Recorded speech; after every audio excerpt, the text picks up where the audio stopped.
I'm Juno Roche and I'm a writer who happens to be trans. I wrote a book a while ago which was called Queer Sex, and when I started that book I definitely identified or saw myself as being a trans woman.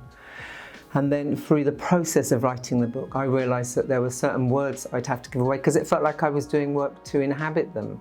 It felt like I had to do work to inhabit the word woman, whereas I never had to do any work to inhabit the word trans. Trans I did brilliantly, I did naturally, and I did authentically.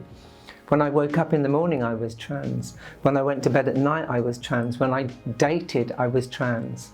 And that allowed me to occupy my body, my genitals, my sexuality, my sense of self in a much more kind of rounded, present way. I suppose when I started Queer Sex I would have identified as a trans woman. Maybe I would have identified as trans femme or trans and femme.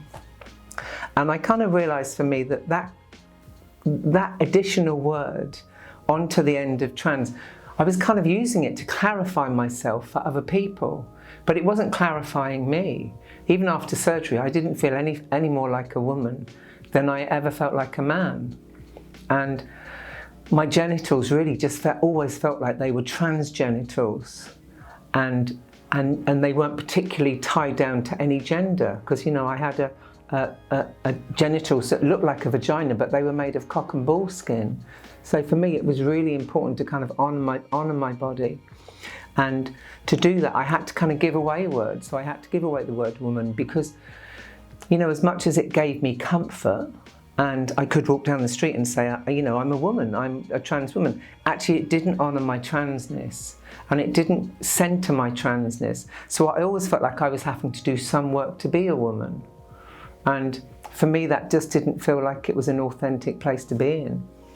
So these days, I'm finding that just using the word trans for me centres my identity in a new space that is, we were taught that we shouldn't want to occupy trans, that trans should be a place that we would pass through really quickly, either from man or woman, going to man or woman. And, you know, man or woman was seen as, you know, before we were seen as broken, and that the process of transitioning would save us and deliver us to a kind of binary place.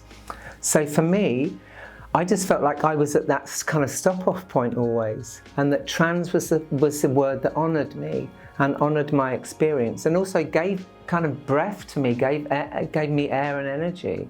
So trans is the word for me that works kind of resolutely, not without anything else put on the end of it. It doesn't need to be qualified or clarified for other people.